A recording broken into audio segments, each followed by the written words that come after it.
नमस्कार दोस्तों, मैं डॉक्टर विनीता पांडे एक बार फिर आपके सामने उपस्थित हूँ। और आज हम बात करने वाले हैं कि आपका जो पीजी लेवल पर एक डिसर्टेशन बनता है, चाहे वो आपका एमए हो, एमए इन एजुकेशन हो, एमएड हो,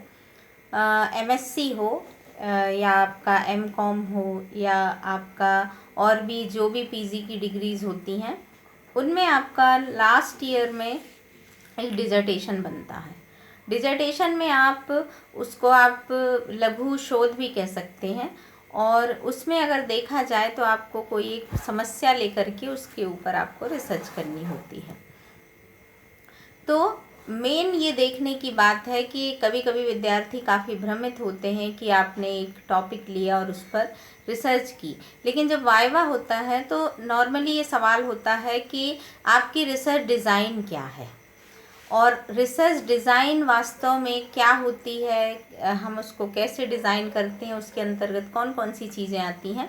इनके बारे में हमको जानना बहुत ज़रूरी है। तो आइए हम जानते हैं कि वास्तव में रिसर्च डिज़ाइन क्या है, जिसे हम शोध प्रारूप कहते हैं।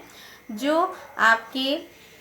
आजकल यदि हम एमएड को उठा करके देखते हैं तो हम देखते हैं कि इन्होंने पार्ट में आपके इस पूरे डिसर्टेशन को 4 भागों में बांट दिया है और हर सेमेस्टर में इसको लागू कर दिया है। कई में आप केवल लास्ट सेमेस्टर में पढ़ते हैं, या आप अगर एमफिल कर रहे हैं या पीएचडी कर रहे हैं तो आप किस तरह से अपनी रिसर्च डिज़ाइन को देखेंगे, समझेंगे, बनाएंगे, इस पर आज हम चर्चा कर रहे हैं।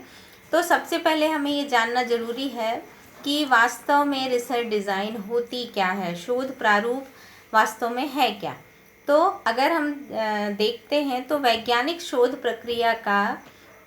जो तीसरा सोपान होता है, उसमें आपको सबसे पहले तो आप एक प्रॉब्लम को लेते हैं, है ना, फिर इसके बाद आप उसमें रिव्यू ऑफ लिटरेचर करते हैं, और जो आपका तीसरा सोपान या थर्ड स्टेप होता है उसमें आप रिसर्च डिज़ाइन को बनाते हैं। शोध की रूपरेखा के नियोजन को ही हम शोध प्रारूप कहते हैं। मतलब आप जो प्लानिंग करते हैं कि मैं अपनी रिसर्च को किस तरह से पूरा करूँगा या करूँगी, उसमें मैं कितनी सैम्पलिंग लूँगा, मैं बाकी चीज़ें, हमारी मेथड क्या होगी, ये सब जो है वो नियोजन के आधार पर जो प्रारूप बनाया जाता है वो आपका रिसर्च डिज़ाइन या शोध प्रारूप कहलाता है, जो आपका पॉपुलेशन और उसकी सैम्पलिंग जो होती है उस पर आधारित होती है। रिसर्च डिज़ाइन के अंतर्गत अगर हम देखें तो आता है आपका शोध का उद्देश्य, कि आपका जो रिसर्च हो रही है उसमें अब उसके ऑब्जेक्टिव क्या हैं, आपकी सैम्पलिंग क्या है, न्यादर्श क्या है और उसका साइज़ क्या है, आपकी रिसर्च मेथड या शोध विधि क्या है, और डाटा कलेक्शन जो आप कर रहे हैं वो किस तरह से करेंगे, और उसके जो टेस्ट आप लगा रहे हैं वो क्या हैं, और फिर इसके बाद आपका रिसर्च का जो एनालिसिस है, जो डाटा का एनालिसिस है, वो किस तरह से किया जाएगा। सारी चीज़ों को हम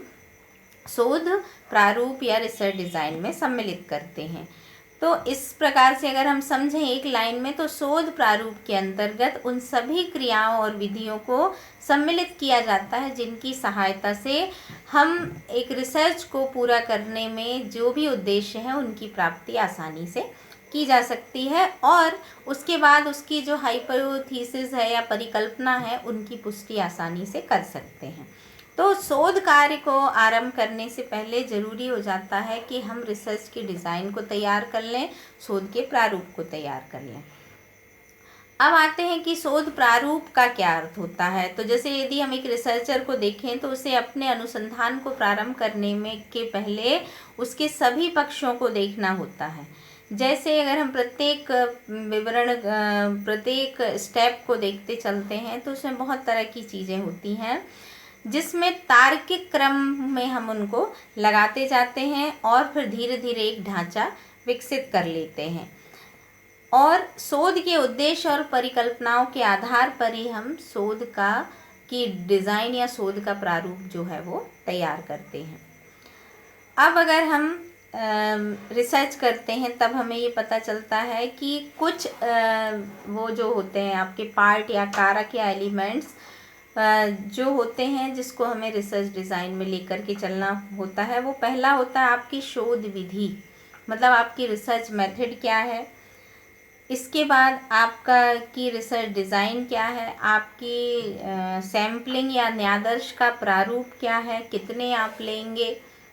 किस कक्षा के विद्यार्थी लेंगे और कौन सी मेथड का यूज़ करेंगे, साथ में आप कौन कौन सी टूल का उपयोग करेंगे या उपकरण का, आप क्वेश्चनार लगा रहे हैं, इंटरव्यू मेथड लेंगे, टी टेस्ट और जो भी आपकी चेक लिस्ट बनेगी उस तरह के टेस्ट आप लगा रहे हैं, क्या लगा रहे हैं, ये आपको इसका चयन करना ज़रूरी है। फिर आता है आपका कि आपने कौन सी मेथड, सांख्यिकीय प्रविधियाँ कौन सी है, स्टैटिस्टिक्स जो है वो आप कौन सी यूज़ करेंगे, ये सारी चीज़ें जो आपकी होती है वो एक शोध प्रारूप में आती है।